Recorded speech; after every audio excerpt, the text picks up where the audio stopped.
அவருக்கு 73வது பிறந்தநாள்.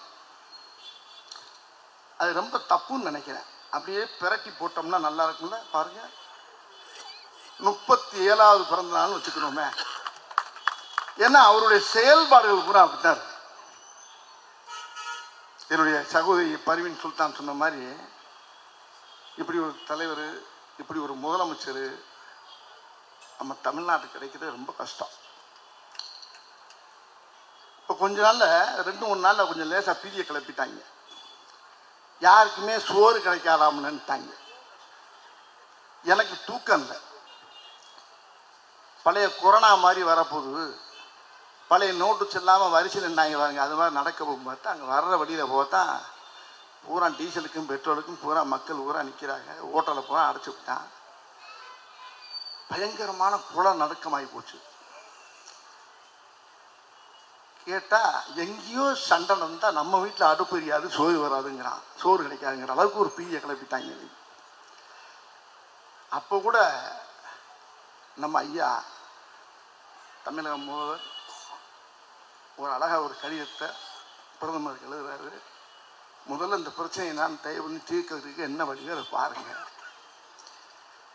அவர் சொன்னார், ஆனால் அந்த கட்சியில் கூட்டணி யாராச்சும் குரல் கொடுத்தாங்களா? ஒரு ஆள் கூட குரல் கொடுக்கல. திமுகவை அழிக்கணும், திமுகவை ஒழிக்கணும், திமுக ஒழிக்கிறது அழிக்கலாம் அப்புறம் வச்சுக்கோங்கய்யா. இந்த அழியெல்லாம் அப்புறம் மக்கள் பார்த்துக்கிறாங்க. மக்கள் அழியாமல் இருக்கிறதுக்கு என்ன வழி, அதை பண்ணுறதுக்கு நீங்கள் முதல்ல யோசிங்க. முதல்ல எதுக்கு எடுத்தாலும் திமுக அழிக்கணும், திமுக அழிக்கணும், திமுக டேய் சொன்னவனை பூராமே காணாம்பா சண்டாளைங்களா.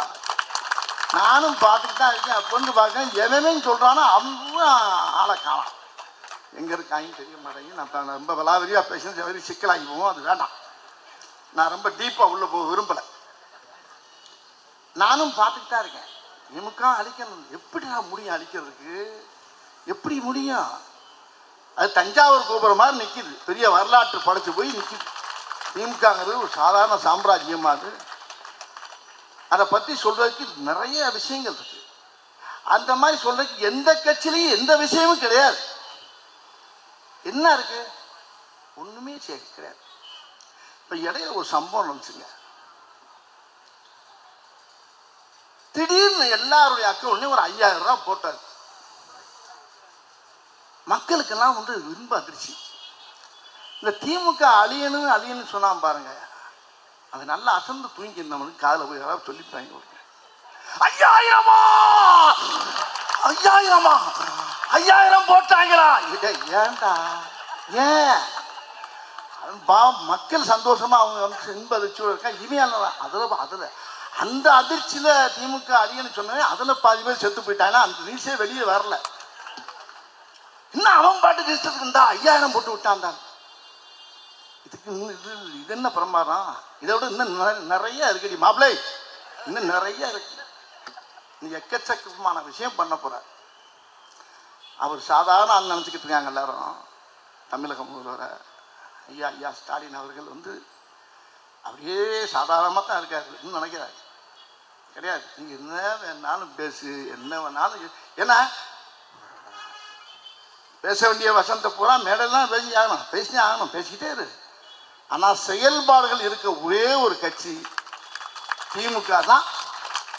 இந்த தமிழ்நாட்டில் தங்கச்சி சகோதரி சொன்ன மாதிரி தமிழ்நாட்டில் இந்த கட்சியை விட்டா வேற எந்த கட்சிக்கு இந்த பவர் கிடையாது. ஒரே ஒரு விஷயத்தை மட்டும் நல்லா சொல்லிடுறேங்க. நான் ஒரு விஷயத்த சொல்லிடுறேன். நீங்க நம்ம ஆட்சி திமுக ஆட்சி இது இல்லாம கொஞ்ச நேரம் கற்பனை பண்ணி பாருங்களேன். தமிழ்நாடே அழிஞ்சிடும். நம்ம கட்சி இல்லைன்னா இதுக்கு ஈக்குவலா இந்த நாட்டில் ஆள்றதுக்கு தமிழ்நாட்டில் யாருமே கிடையாது. வேற யார் வந்தாலும் அன்னைக்கு தலைவர் சொன்னார் பாருங்க, ஒரு வார்த்தை அருமையாக சொன்னார்.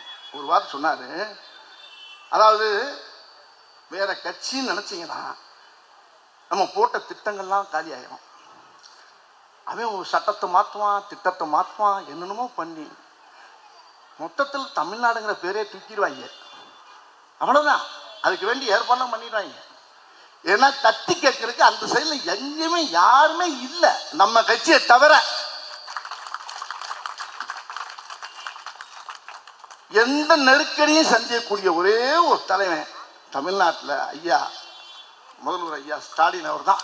எந்த நெருக்கடியும் எந்தனையும் சந்திக்கக்கூடிய அளவுக்கு அவருக்கு தைரியமும் தன்னம்பிக்கையும் அவர் இருக்கு. அவர் ஒரு ஆள் இருக்கனால தான் தமிழ்நாட்டுக்கும் பாதுகாப்பு, தமிழ்நாட்டு மக்களுக்கும் பாதுகாப்பு, தமிழக பெண்களுக்கும் பாதுகாப்பு, மகளிருக்கு பாதுகாப்பு, எல்லா குழந்தைகளுக்கும் பாதுகாப்பு, எல்லா செல்வங்களுக்கும் பாதுகாப்பு.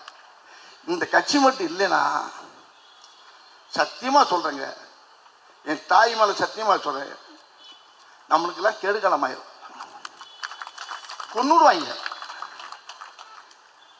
யார் இருக்கா சொல்றதுக்கு ஆளே இல்லைங்க. நான் அப்படியே எட்டி பார்க்க உன்னத்தை வேற மாதிரி காணலாம் தான் இருக்காங்க.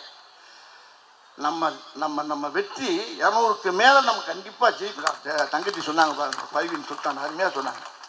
200 தொகுதிக்கு மேல நம்ம 200ங்கிறது லட்சியம், நிச்சயம் 200க்கு மேல ஜெயிக்க போறது லட்சியம். ஆனா அதுக்கு மேல 34க்கு முதலமைச்சர் யாருன்னா நம்மால் தான், நம்ம தலைவர் தான். 34 தான், 234 200 நம்ம ஜெயிப்போம். அந்த 234 அதுக்கு நம்ம தான் முதலமைச்சர். ஆனா இப்ப நடந்துக்கிட்டு பாருங்க, இந்த விழா நடக்குது பாருங்க, இது சத்தியமா இந்த விழா அவருடைய பிறந்த நாளுக்கு நடக்கிற விழா கிடையாது. 2024 அடுத்த முதலமைச்சராக அவர் வரப்போறாரு பார்த்தீங்களா, அதுக்கு பரிசா கொடுக்க போற விழா அந்த விழா. நான் இப்பயே அவருக்கு வாழ்த்து சொல்லினேன். 2வது முறையும் அவர் சிஎம் ஆகி உட்கார்ந்து மக்களுக்கு இன்னும் அள்ளி இறப்பார் பாருங்க. மக்கள் நல்லா அப்படி செழிப்பமா வாழ வைக்கக்கூடிய ஒரே தலைவர் அவருக்கு இன்னைக்கு இதை நம்ம பரிசா கொடுக்கணும். நம்ம எல்லா மக்களும் சேர்ந்து, இது மக்கள் ஏற்கனவே முடிவு பண்ணிட்டான், மக்கள் ஜனங்கள்லாம் சேர்ந்து எல்லாம் முடிவு பண்ணியாச்சு. இவர் தான் முதலமைச்சர், இவர் விட்ட ஒரு ஆள் இல்லைங்கிறது மக்களுக்கு நல்லா தெரியும், எல்லா தாய்மார்களும் தெரியும். இந்த இலவசம், இந்த வாக்குக்கு காசு, இதையெல்லாம் ஐயா இறை என்பவர்கள் ஓனாய் கத்தி என்று எழுதியிருக்கிறார். ஒரு ஓனாய் என்ன செய்கிறது, காட்டுக்குள் இருந்து அப்படியே வெளியில வீதிகளில், வீடுகள், சிற்றூர் கிராம பகுதிகளுக்கு கோழியை பிடித்து தின்னு வருது. இது தினம் கோழி எப்படி தின்னுட்டு போயிருதே அப்படின்னு நினைச்சு அந்த கிராமத்து மக்கள் ஒரு கத்தியை, கூர்மையான கத்தியை ஒரு இதில் கட்டி அப்படி வைத்து அதில் கோழி ரத்தத்தை தடவி விட்டு விடுறார்கள். இந்த ரத்த வாடைக்கு அந்த ஓனாய் இந்த கத்தியை அப்படி நக்குது. அப்படி நக்கும் போது நாக்கு அறுபட்டு ரத்தம் கொட்டுது. அப்ப ரத்தம் வர வர மேலும் மேலும் மேலும் மேலும் சுவைத்து சுவைத்து நக்குது. தன் ரத்தத்தையே தெரியாது சுவைச்சு சுவைச்சு அப்படியே சாப்பிட்டுட்டே இருக்கு. கடைசியா மொத்த ரத்தம் சிந்தி செத்து போகுது. அப்படிதான் என் மக்கள் இந்த ஓனாய் கத்தி மாதிரி இந்த இலவசத்துக்கு ஆசைப்பட்டு, அது உங்க ரத்தம் தான், அது உங்க காசுதான். 5000 ரூபாய் என்றால் 6800 கோடி இழக்கிறது அரசு. அரசு காசிலே ஒரு கட்சி தனக்கான வாக்கை உறுதி செய்கிறது. இது எவ்வளவு பெரிய கொடுமை, எவ்வளவு பெரிய கொடுமை. பீகார்ல நிதிஷ்குமாரும் பாரதிய ஜனதா அவர்களும் ஒரு கூட்டணி வச்சு ஒரு தேர்தலை எதிர்கொண்டார்கள். ஒரு வீட்டுக்கு 10,000 ரூபாய், ஒரு குடும்பத்துக்கு அவங்க மொத்தமா கொடுத்துட்டாங்க. ஒரே நாள்ல வங்கியில போட்டாங்க. இப்ப அது ஒரு புது முறை வந்திருக்கு. எங்கதான் வங்கி கணக்கு கண்டுபிடிப்பாங்கன்னு தெரியல. அதிர்ச்சி ஆயிருது. என் தம்பி ஐகோ என்னிடத்துல சொன்னா, அண்ணா இது கேட்குது, என்ன மாமா அம்மா போட்டிருக்காரா 5000 திடீர்னு வந்திருக்கு, நான் செலவுக்கு எதை போட்டிருக்காரு, யாருங்க போட்டிருப்பா 5000ன்னு. அப்புறம் தொலைக்காட்சியில பார்த்தா தான் அரசு போட்டிருக்கு, அப்பா ஸ்டாலின் போட்டிருக்காருன்னு தெரிய வருது. அவர்தான் தெரிய வருது. வங்கி முழுக்க கட்டுப்பாடு ஆட்சியில் இருக்கிற பாரதிய ஜனதாவின் கட்டுப்பாட்டில் இருக்கு. அதுல 1,31,00,000 வங்கி கணக்குக்கு காசு போயிருக்கு. ஒரே நாளில் இவ்வளவு 5000 ரூபாய் 5000 ரூபாய் இத்தனை கணக்குல இவ்வளவு வங்கி கணக்குல போடப்படுவது தெரியாம இருந்திருக்குமா? தெரியுது, அனுமதிக்குது. ஏன்? எல்லாம் கூட்டு திருடர்கள், கூட்டு கொள்ளையர்கள். அவரு மொத்தமா 10,000 கொடுத்தாரு. இவர் பொங்கலுக்கு 3000, இப்ப ஒரு 5000. அதுவும் கோடை விடுமுறைக்கு. ஏன்னா இந்த ஆண்டு தான் கோடை வருது. இதுக்கு முன்னாடிலாம் கோடை கிடையாது, நோ சம்மர், இப்பதான் வருது. அதுக்கு ஒரு 5000. இப்போ 8000 ஆயிடுச்சா? இப்போ வாக்குக்கு 2000, அப்போ 10.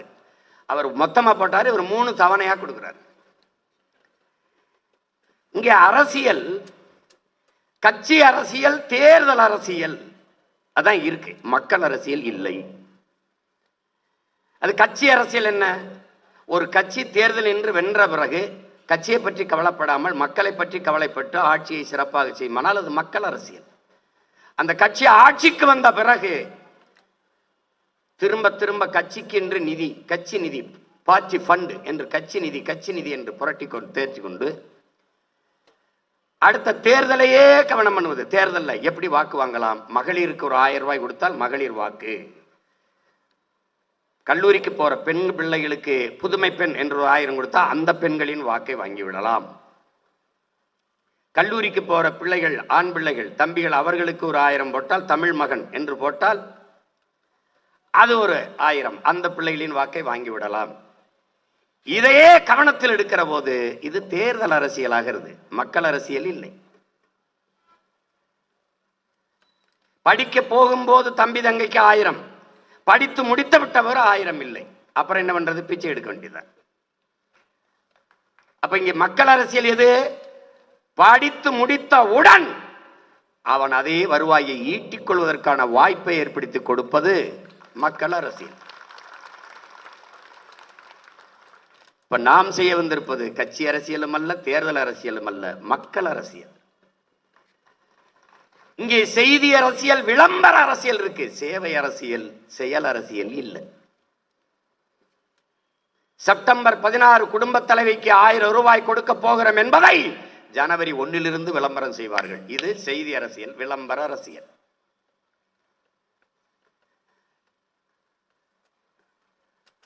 சேவை அரசியல், செயல் அரசியல் இவர்கள் செய்வதே இல்லை.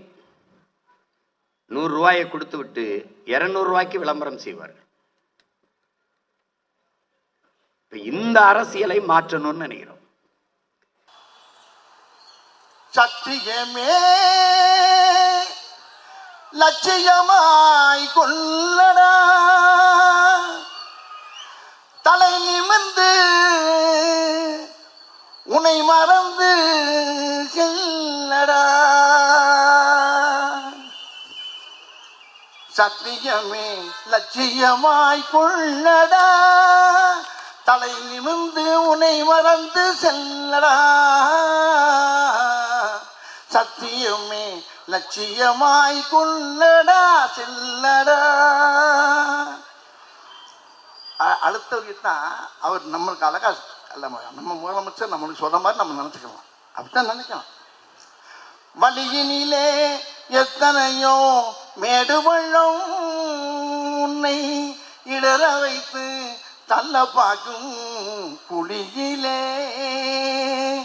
வழியினிலே எத்தனையோ மேடு பள்ளம் உன்னை இடற வைத்து தள்ள பார்க்கும் குழியிலே.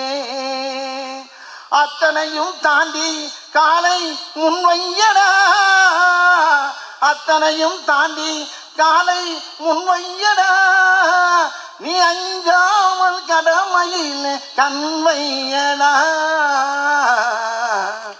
சத்தியமே லட்சியமாய் கொள்ளடா, வெல்லடா.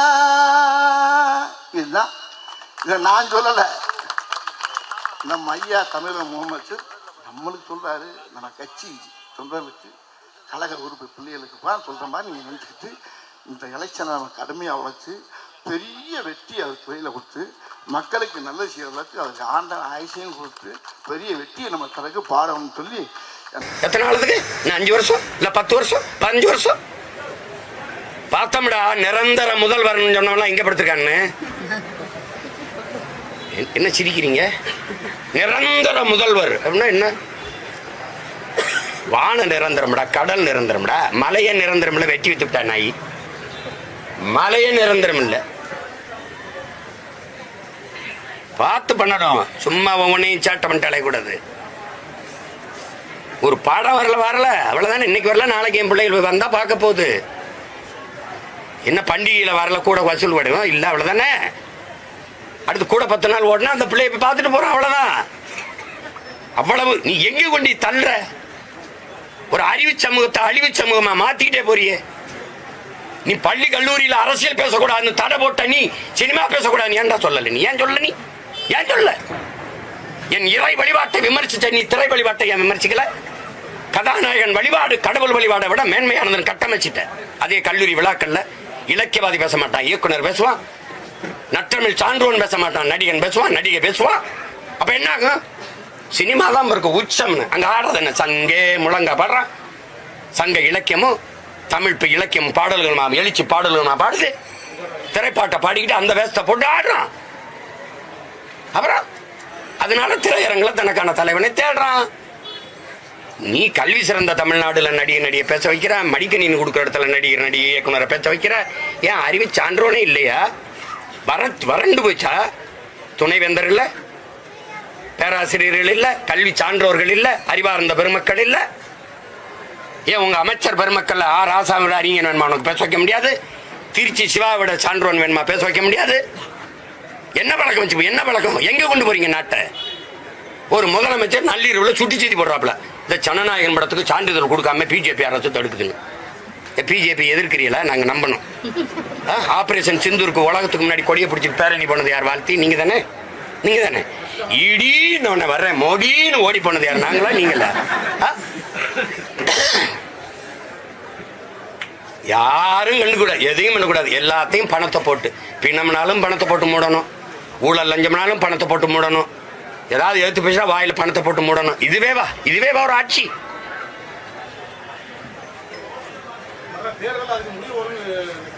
முடிவு வராதுங்க. எப்படி முடிவு வரும்? நாம தாங்க முடிக்கணும். தானா எல்லாம் மாறும் என்பது பழைய பொய்யடா. நான் தான் மாத்தணும். காலம் வரும், காலம் வரும். எப்படி காத்திருக்கும்? காலத்தை நான் உருவாக்கணும். சும்மா மாறும்னா முடியும்னா அவர் சொன்னதான் நாங்க சொல்றோம். முடியட்டும் விடியட்டும்னாரு. திருப்பி அதே போலவே நாங்க பாடுறோம், முடியட்டும் விடியட்டும். அன்னைக்கு திராவிடர்கள் பாடினீங்க, இன்னைக்கு தமிழர்கள் பாடுறோம். எப்படி எப்படி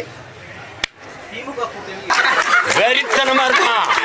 அப்படியே வெறித்தனமா ஒவ்வொரு தொண்டனும் வெறித்தனமா இருக்கான்னு பேசிக்கும் போது பின்னாடி திரைக்கு பின்னாடி வந்து அவன் போட்டுக்கிட்டு இருக்கான் வீரன். உனக்கு அனுப்பவா அனுப்பவா அனுப்பவா அண்ணன் அனுப்பவா. வெறித்தனமா அப்படியே வாழையும் கரும்பே பிச்சுக்கிட்டு ஓடுவான். வெறித்தனம். அதான் எங்க சொன்ன வெறித்தனம் அது. ஐயோ ஐயோ எப்படி சும்மா தான் பேசுது. நிக்க எப்படி முடியும்? நிக்க எப்படி முடியும்? எப்படி முடியும்? ஏதாவது தெளிவு ஊட்டத்தை சேர்த்துக்கிட்டு நீ வரியா உனக்கு அரை விழுக்காடு புள்ளி வாக்கு இருக்கா நோட்டு தெரியாதவனு கூட சீட்டு. சரி வச்சுக்க. எதுக்கு நோட்டு? இதான் பெரியதுன்னு பெரிய. இந்த பொங்கலப்ப இந்த 3000 ரூபாய் இதுக்கு 6800 கோடி இதுல இழக்கிறோம். ஏற்கனவே 10 லட்சம் கோடி கடன். இந்த 4.5 வருஷத்துல 4.5 லட்சம் கோடி வாங்கியிருக்கேன். இந்த 4.5 லட்சம் கோடியில் இந்த நாட்டை உலகத்தின் தலை சிறந்த நாடா என்னால மாற்ற முடியும். இப்ப வரைக்கும் மழை பெஞ்சா கழிவு நீர் மழை நீர் வழிந்தோட இல்லை, குடிநீரோட கழிவு நீர் கலந்து வருது. ஏன்னா கலப்புறாங்க. அது ஏற்றதாழ்வற்ற சமத்துவத்தை தண்ணியில உருவாக்குறாங்க. இவங்களை போய் பேசிக்கிறீங்க. 60 வருஷம் 65 வருஷம் ஆண்டுட்டாங்க. இன்னும் தலைநகர்லயே பயணிக்க பாதை இல்லை. மழை நீரும் கழிவு நீரும் அழகா வெளியில போறதுக்கு, தேங்காம போறதுக்கு ஒண்ணும் இல்லை. தம்பி, வெள்ளத்தை தேங்க வச்சு வெள்ள நிவாரணம் கொடுக்கறது தேர்தல் அரசியல். வெள்ளமே தேங்காது சாலையை போட்டு பராமரிச்சு கொண்டு போறது மக்கள் அரசியல். நான் இந்த அரசியல் இருக்கேன், அவங்க அந்த அரசியல் இருக்காங்க. நீங்க எந்த அரசியல நிக்க போறீங்க? அதான் இப்ப கேள்வி. புரியுதா? என் தம்பிக்கு தான் சொல்றேன். இந்த பதில் புரியுதா? புரியுது. வேற